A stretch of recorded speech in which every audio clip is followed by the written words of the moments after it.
क्रांती news, आवाज सर्वसामान्यांचा। येवला धुडगाव येथे महादेव यात्रा उत्सवाला उत्साहात सुरुवात।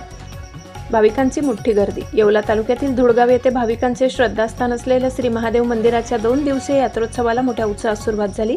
यात्रोत्सवानिमित्त गावात भक्तिभावाचे वातावरण असून पहिल्याच दिवशी भाविकांनी मोठ्या प्रमाणात गर्दी केल्याचे दिसून आले। यात्रोत्सवाच्या निमित्ताने मंदिर परिसरातील आकर्षक रंगरंगोटी करण्यात आली। विद्युत रोषणाईमुळे संपूर्ण परिसर उजळून निघालाय।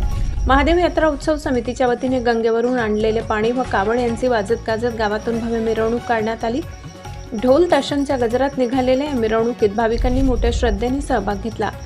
सायंकाळी तखतराव महाराज यांच्या हस्ते भक्तिभावाने रथपूजन करण्यात आले।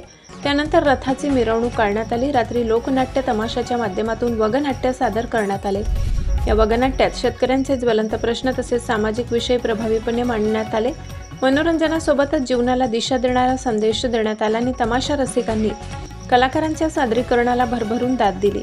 उत्कृष्ट सादरीकरणाबद्दल महादेव यात्रा उत्सव समितीच्या वतीने लोकनाट्यातील कलाकारांचा सत्कार करण्यात आला। एवढी महादेव यात्रा उत्सव समितीचे दादासाहेब गायकवाड, सोमनाथ गायकवाड, सोपान गायकवाड, पांडुरंग गायकवाड, वाल्मिक गायकवाड, राजेंद्र गायकवाड, बाळासाहेब गायकवाड, दत्तू गायकवाड, अमोल आहेर यांच्यासह यात्रा समितीचे सदस्य उपस्थित होते।